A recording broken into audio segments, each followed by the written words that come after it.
Assalamualaikum warahmatullahi wabarakatuh. Perkenalkan, nama saya Amalia Ayunur Hidayah, NIM 205231177 dari kelas PBS 2E. Saya di sini akan melakukan storytelling untuk memenuhi tugas Islam dan budaya Jawa yang berjudul Perjanjian Giyanti dan Terbelahnya Jawa. Perjanjian Giyanti merupakan suatu peristiwa besar di masa silam. Perjanjian Giyanti lahir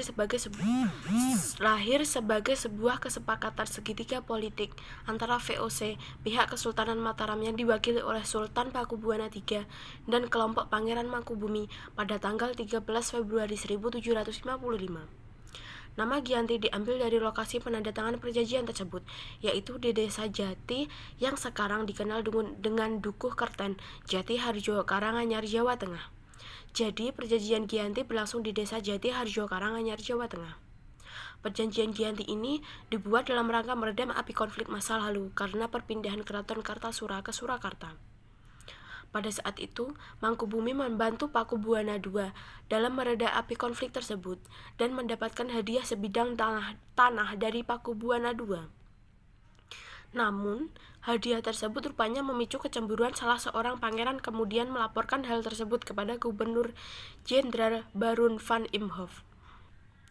Sang Gubernur Jenderal Batavia ini pun langsung mengeluarkan keputusan yang membuat tanah tersebut tidak jadi dimiliki oleh Mangkubumi.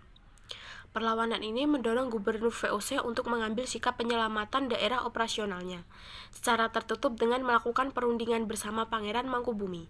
Setelah berkali-kali melakukan perundingan, Harting bersepakat dengan keinginan Pangeran Mangkubumi yang ingin menjadi penguasa di tanah Jawa. Pada tanggal 23 September 1754, akhirnya terlaksanalah kesepakatan antara VOC dengan Mangkubumi. Kemudian disampaikan Pakubuwana III sebagai pengganti Pakubuwana II. Kesepakatan tersebut menyatakan bahwa Pangeran Mangkubumi mendapatkan wilayahnya. Pada November 1754, Pakubuwana III menyetujui hasil perundingan Gubernur Jawa Utara dengan Mangkubumi tersebut. Surat pernyataan itu disampaikan Pakubuwana III kepada Gubernur VOC Jacob Muschel. Kesepakatan ini mendorong sebuah perjanjian besar yang ditandatangani di Desa Giyanti di sebelah timur Surakarta. Perjanjian Giyanti ini menjadi pangkal dari terbelahnya tanah Jawa menjadi dua bagian, yang dikenal dengan istilah Palihan Nagari. Hal ini yang menjadi awal mula naiknya tahta Mangkubumi di Yogyakarta sebagai Sri Sultan Hamengkubuwono I dengan gelar Senopati Engalonggo Sayyidin Panottogomo Khalifatullah yang ditandatangani pada 13 Februari 1755. Perjanjian Giyanti yang tidak merinci pembagian wilayah sehingga menimbulkan berbagai deretan peristiwa. Sementara itu, pasca perjanjian Giyanti, Raden Mas Said atau Pangeran Sambernyawa yang dahulu membantu Mangkubumi sekarang masih terus melakukan pemberontakan terhadap VOC. Pada Oktober 1755. Pangeran Sambernyawa berhasil mengalahkan satu kelompok VOC. Kemudian, Februari 1756, dia juga hampir membakar keraton yang baru didirikan di Yogyakarta. Setelah perang bertahun-tahun, VOC pun akhirnya menyudahinya dengan perjanjian Salatiga pada tahun 1757.